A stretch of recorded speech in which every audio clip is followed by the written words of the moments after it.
My name's Callum, and I'm from Newcastle.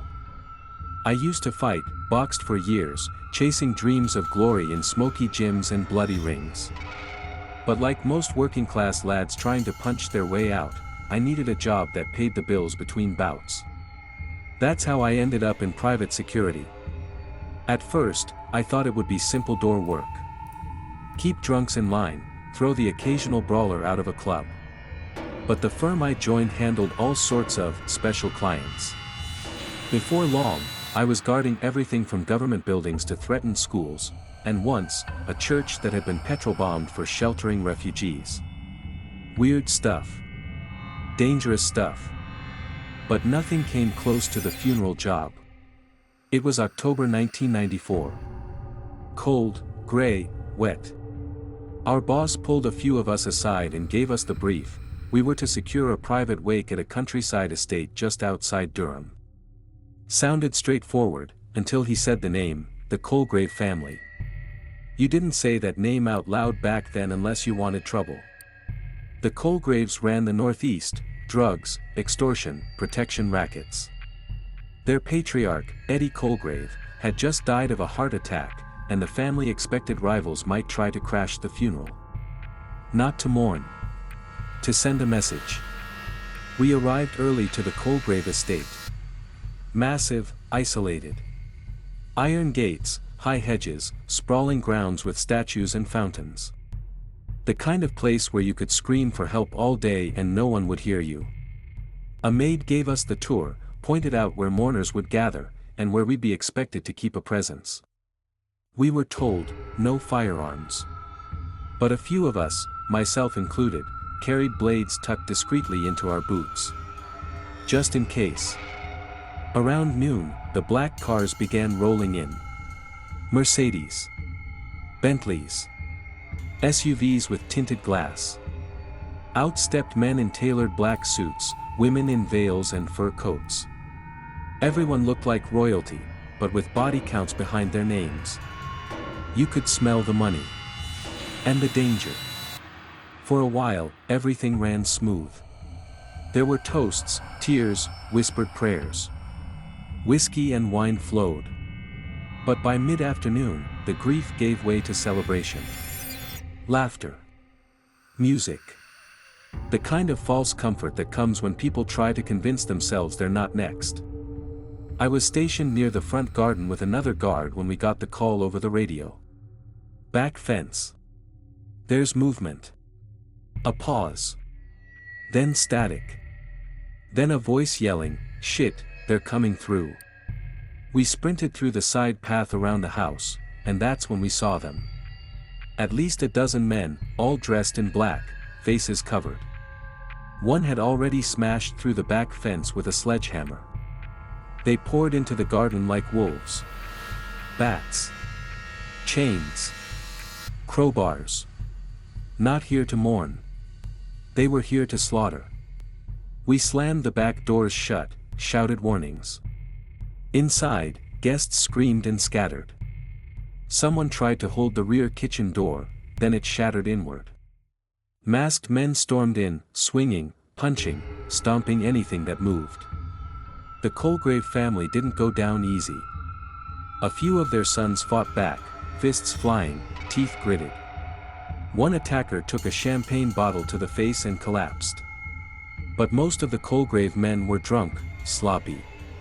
Slow. The gang cut through them like butcher's knives. We tried to herd the women and children upstairs, lock the hallway, create a defensive position at the top of the stairs. But the house was huge. Too many ways in. Too many places to fall. And then something happened that still plays in my head when I try to sleep. Mrs. Colgrave, Eddie's widow, hair white as ash, opened a tall wooden cabinet in the master bedroom. Inside weren't coats or linen. There were weapons. Not guns. But old, exotic weapons. A katana. 2 Zulu spears. And what looked like a 17th century English broadsword, rusted but still sharp. We handed them out. I got one of the spears. Never held anything like it, but it felt heavy, solid, real. We took positions at the top of the staircase. A few of the attackers were making their way up, slow, deliberate. I pointed the spear at the closest one and shouted, "You want up here, you're gonna have to crawl over your own guts." He hesitated. Just a second. But that second saved us. Behind us, the women, mothers, sisters, aunts, began launching anything they could down the stairs. Heels. Bottles. Ornamental vases. Even an old clothes iron. One hit a masked man square in the temple. He dropped like a puppet with its strings cut. The others started to retreat. Not all at once. But you could see it in their body language. The panic.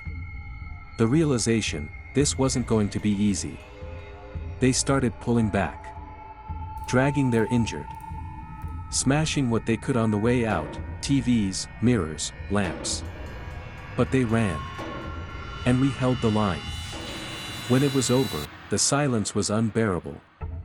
The aftermath was worse than the fight. Blood soaked the carpets. Broken glass crunched beneath every step. One of the Colgrave lads had a shattered jaw and 2 missing fingers. Another had been stabbed in the shoulder, deep. One of the attackers, still breathing, lay convulsing in the hall. Skull cracked open like a melon. No one moved to help him. Eventually, the police arrived. You'd think a family like the Colgraves would stonewall the cops. But not this time. They wanted names. Revenge. Justice, their kind of justice. One of the attackers, the one still alive, was taken to hospital under guard. He regained consciousness long enough to admit everything, told the doctors who had planned the hit. Word is, he was dead within the week. Never made it to trial. Over the next year, one by one, the rest of the gang started disappearing. Car crashes. Fires. Drownings. A few were never found at all. Some of those names I recognized. Young lads.